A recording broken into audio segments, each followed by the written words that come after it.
दोस्तों नमस्कार। मैं दांगड़ खाप चौधरी कैप्टन विनोद कुमार, गांव सुल्तानपुर हटाना खेड़ा हटाना, जिला बागपत, उत्तर प्रदेश।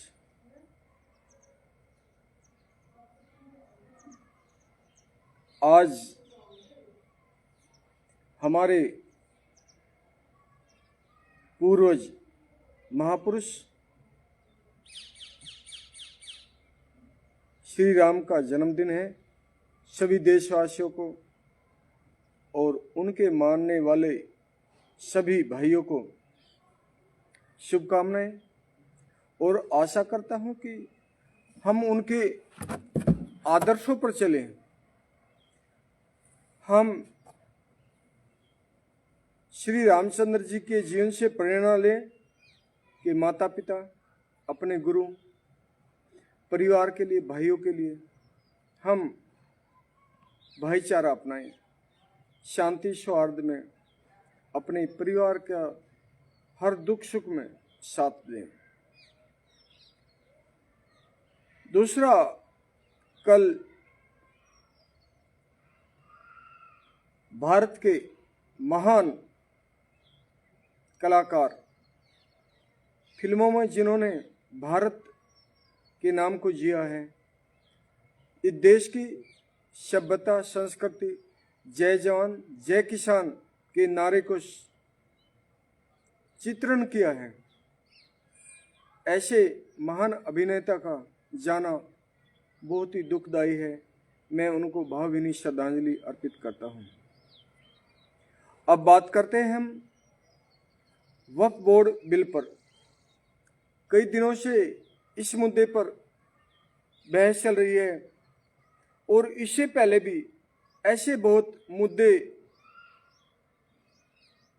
एकदम आ जाते हैं जिनका आम जनता से कोई मतलब नहीं है। आम जनता को महंगाई से छुटकारा चाहिए, नौजवानों को रोजगार चाहिए, किसानों को उनके फसलों का वाजिब दाम चाहिए, भारत की शक्तिशाली सेना को और शक्तिशाली बनाने के लिए अग्निवीर नहीं, सैनिक चाहिए। ऐसी बातों पर कोई भी मौजूदा सरकार, कोई भी किसी भी किस्म की बहस नहीं करती है, सलाह नहीं लेती है। केवल और केवल हिंदू मुस्लिम मुद्दे को बना करके अपने वोट बैंक के लिए काम करती है। वक्फ बोर्ड बिल पर मैं दांगड़ खाप चौधरी कैप्टन विनोद कुमार एक बात आप लोगों से कहता हूं। हमारा देश इस समय विभिन्न जाति और धर्म की एक मिलीजुली संस्कृति का देश है।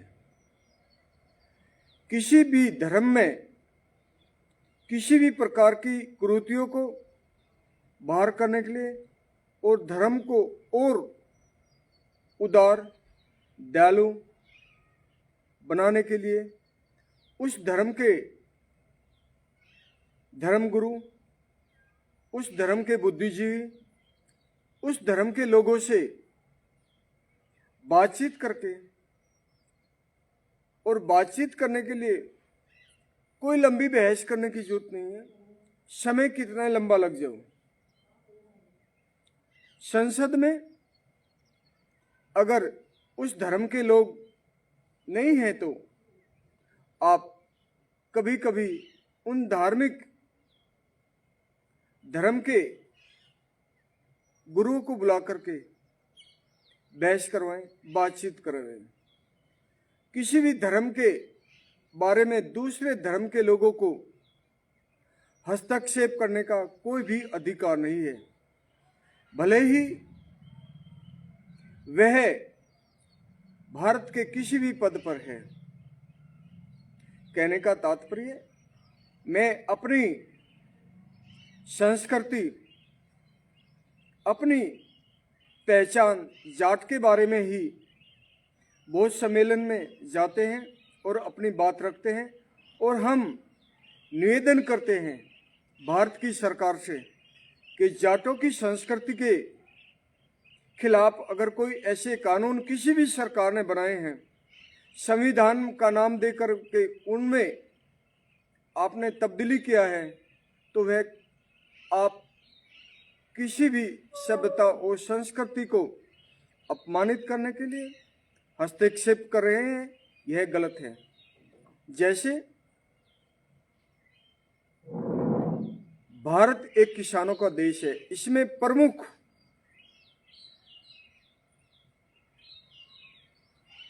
मुगल आतंककारियों के खिलाफ भी, अंग्रेजों के खिलाफ भी, और कभी भी आतंकवादी घटनाएं होती हैं या नक्सलवादी घटना होती है, आंतरिक सुरक्षा होती है, तो उसमें सबसे ज़्यादा बलिदान दिया है, देते आए हैं और देते रहेंगे, क्योंकि देशभक्ति हमारे खून में बसी है। ये कोई सिखाने की जरूरत नहीं, वो खून में है। लेकिन एक कानून है समलैंगिक विवाह, जो ऐसा घिनौना काम पशु भी नहीं करते हैं। तो पुरुष पुरुष से शादी करे या स्त्री स्त्री से शादी करे, इससे बड़ा पाप नहीं है, इससे बड़ा कोई गंदा काम नहीं है, और उसको कानून में मान्यता मिलती है। तो उस कानून को बनाने वालों को वोट की राजनीति की चिंता छोड़ करके भारत की सभ्यता, संस्कृति, खाप खेड़ा, खेत खलियान की संस्कृति जो इस देश को एक सूत्र में बांधती है, उसमें हस्तक्षेप करने का कोई अधिकार नहीं है। दूसरा कानून, लिव इन रिलेशनशिप, बिना शादी के बच्चों का पति पत्नी की तरह रहना, उसको कानून का जामा पहनाना, और फिर जब कानून का जामा पहना दिया जाता है, कह देते हैं संविधान में दिया है। भाई संविधान में जब बाबा भीमराव अंबेडकर ने ये दिया ही नहीं था, जब संविधान बनाया था, तो आप लोग अपनी मर्जी से क्यों कर रहे हो? और देखिए, कोई भी सरकार होती है, उसके सांसद विधायक 2/3 बहुमत हो सकता है, किसी से बहुमत ले सकते हैं, लेकिन 100% वोट किसी भी प्रधानमंत्री को आज तक नहीं मिला है और नहीं मिलेगा। मौजूदा भारतीय जनता पार्टी को तो 35 और 40 के आसपास ही वोट प्रतिशत मिला है, तो उसको सोचना चाहिए कि जो 60% से ज़्यादा वोट विपक्षी लोगों को मिला है, वो लोगों का वोट मिला है। मैं वापस वक्फ बोर्ड बिल पर आता हूं। जब मुस्लिम धर्म के रीति रिवाज के बारे में हमें पता ही नहीं है, अगर वक्फ बोर्ड की संपत्ति, जमीन गैर कानूनी है, तो ऐसी बहुत संपत्ति अनेकों धर्म, संप्रदाय और अनेकों संगठनों के पास में बनाई हुई है। तो आज मुस्लिम धर्म की इस संपत्ति के बारे में जो लोग समर्थन करते हैं,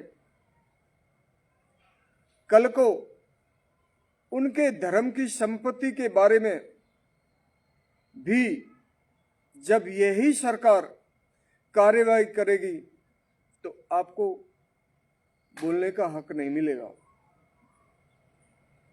लेकिन गैर कानूनी या लोगों की संपत्ति पर किसी धर्म ने कब्जा करके और उस संपत्ति को व्यापारी, उद्योगपतियों या भूमाफियों को बेच करके धन कमाना, यह भी गैर कानूनी है।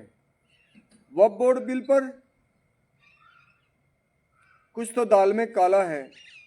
लोगों के जो मुस्लिम पर्सनल लॉ बोर्ड है या इस बिल का जो विरोध करते हैं मुस्लिम लोग, उनके दाल में कुछ काला है। दाल में काला नहीं है, तो हम किसी भी धर्म के बारे में हस्तक्षेप करने में हम बिल्कुल पसंद नहीं करते हैं। और कोई भी कानून किसी भी धर्म के विरुद्ध, उसकी परंपराओं के विरुद्ध बनाया गया है तो उस कानून में हम दोबारा संशोधन के लिए मांग करते हैं। अब बात आती है जयंत चौधरी पर। बहुत लोग आज भी, पुष्पेंद्र जी दिल्ली से मेरे से बात करते, ऋषिपाल नेहरा जिनकी आयु 75 साल के करीब है, पुराने लोक दल के नेता हैं, और चौधरी चरण सिंह वादी हैं, जयंत चौधरी की तरफ उंगली कर रहे हैं। और बड़ा ताज्जुब होता है, वो लोग उंगली कर रहे हैं जिन लोगों ने जयंत चौधरी को, अजीत सिंह को, चौधरी चरण सिंह परिवार को खत्म कर दिया। जब जयंत चौधरी भारतीय जनता पार्टी के साथ नहीं थे तो ऐसे लोग जयंत चौधरी का तब भी विरोध करते थे, तब भी उनको हराने के लिए साम दाम दंड भेद आ ऊ ए देख लेना कर लेना करते थे। जब जयंत चौधरी इतने मजबूर हो गए और उन्होंने भारतीय जनता पार्टी का दामन थाम लिया, मैं जयंत चौधरी का भारतीय जनता पार्टी में जाने से बिल्कुल खुश नहीं हूं, मैं विरोध करता हूं। लेकिन जयंत चौधरी को इस स्थिति में लाने वाले कौन हैं? क्या ये वो सांसद है मुजफ्फरनगर का संजीव बालियान? अभी 2-3 दिन पहले मुजफ्फरनगर में एक जाट आरक्षण के नाम से पंचायत किया, जाटों के आरक्षण का खुलकर समर्थन उन्होंने किया, हरेंद्र मलिक जी ने किया, और मुजफ्फरनगर जाट महासभा के तमाम अध्यक्ष और कार्यकर्ता कर्मचारियों ने आयोजन किया, समर्थन किया। तो मैं उनसे एक और निवेदन करता हूं, जयंत चौधरी तो उधार की विधानसभा के मंत्री हैं, उनके तो 2 सांसद हैं। भारतीय जनता पार्टी, समाजवादी पार्टी के जितने भी सांसद हैं जो उत्तर प्रदेश से हैं, दिल्ली से हैं, हरियाणा से हैं, पंजाब से हैं, राजस्थान से हैं, जहां से भी हैं, उनसे समर्थन करवा लो। उनको किसी भी पार्टी के सांसद और विधायक हैं, सभी को मजबूर करो कि संसद में जाट आरक्षण के बारे में अपनी बात रखें। अगर उनकी बात मौजूदा सरकार नहीं मानती है, जो भारतीय जनता पार्टी के सांसद विधायक हैं अपनी पार्टी से इस्तीफा दें।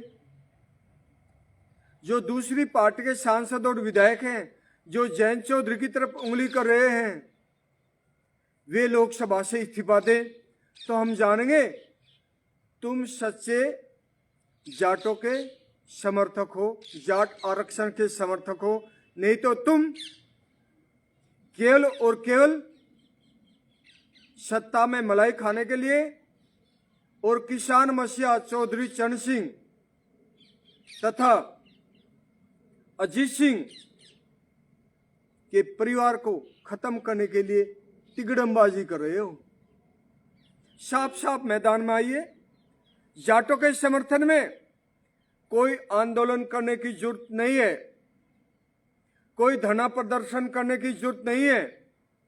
भूल गए पिछले जाट आरक्षण के दौरान हमारे कितने जाटों के नौजवान शहीद हुए, जेलों में बंद हुए, उनके परिवारों को जान का माल का एक एक बेटा था, उसका हानि उठाना पड़ा। संजीव बालियान का बेटा किसी धरना प्रदर्शन में आरक्षण पे नहीं बैठेगा।